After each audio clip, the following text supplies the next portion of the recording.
Hey, what's going on YouTube? It's Mike over at MK Bars at the shop, and I'm trying to do this bad boy, which is a skeleton.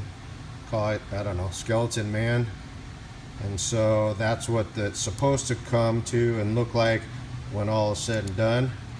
We are going to preview the cutting, because you always lose some fine detail when it roughs out, and when you have actually, that's not too bad. So that's the detail we're going to get when we're all said and done. That's the original detail. We are going to go ahead and perform the cutting. We're going to send it to our CNC machine, which is here. And this bad boy is going to go ahead and hopefully not hit the sides of the vise so you can see we've hit before, but it's going to go ahead and cut our molds. There we go.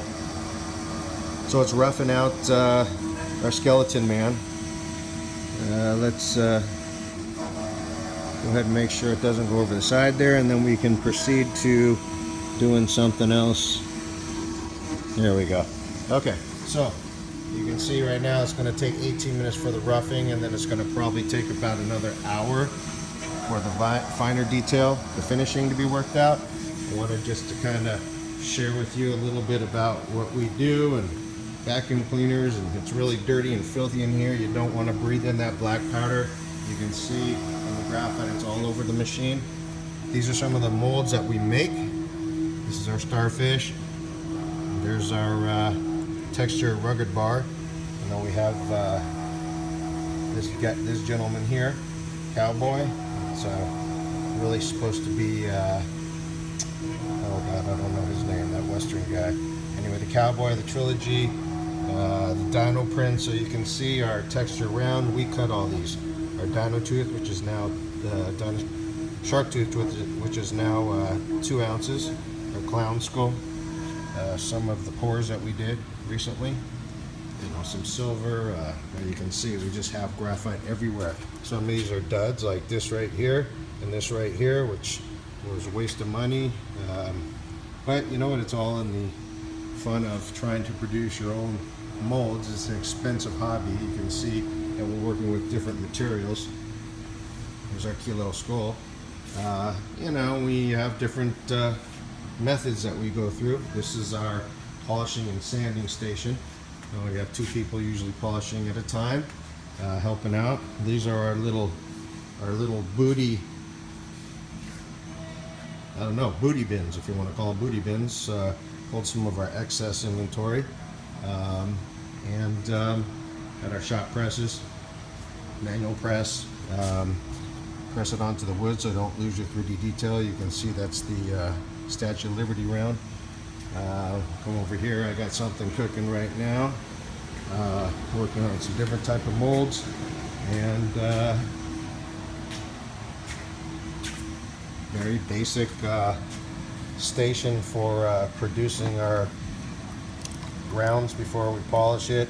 Our patina, we've taken off the Statue of Liberty edges because some folks didn't like it jagged. We did that for a reason, so it will look antiqued, kind of in that movie. I'm not sure what the name of that movie is, where you see the end of the world and you see the Statue of Liberty antiqued and kind of eroding. But that's our round. We some more things in the patina. These are going to be our new little scullies. We have them in 1 ounce, and we have them in 3 ounces. Come on over here. I've been working on some other small things. You can see the graphite all over my hands, probably in my lungs. There's a butterfly, and we've got here a cross. So I'm not sure if you can see this. This is a presidential seal. So we're not going to do that because the detail doesn't come out. But this is basically how we do it, folks. I wanted to let you know that our sculptor for our fine line that's going to be coming out is Jim Shoop. And if you don't know that name, Google it. Shoop Sculptures. The guy's a genius when it comes to sculpting. He's worked for Warner Brothers, Hallmark. He will be our in-house sculptor, and we will be coming out with ongoing high line, high relief hand poured items, probably numbering up to 500 of each piece, and then numbered series at the end of each series, and then we'll just keep going on to the next series after that. Next series after that, you can see we now have the little Chinese dragon. They're up on APMEX, but they didn't seem to be selling as well in 8-10 ounces, so we got them in 2.5, 1.5 ounces. We're made a middle for the Frankenstein. These aren't polished yet, folks. Got a little nice I love you heart.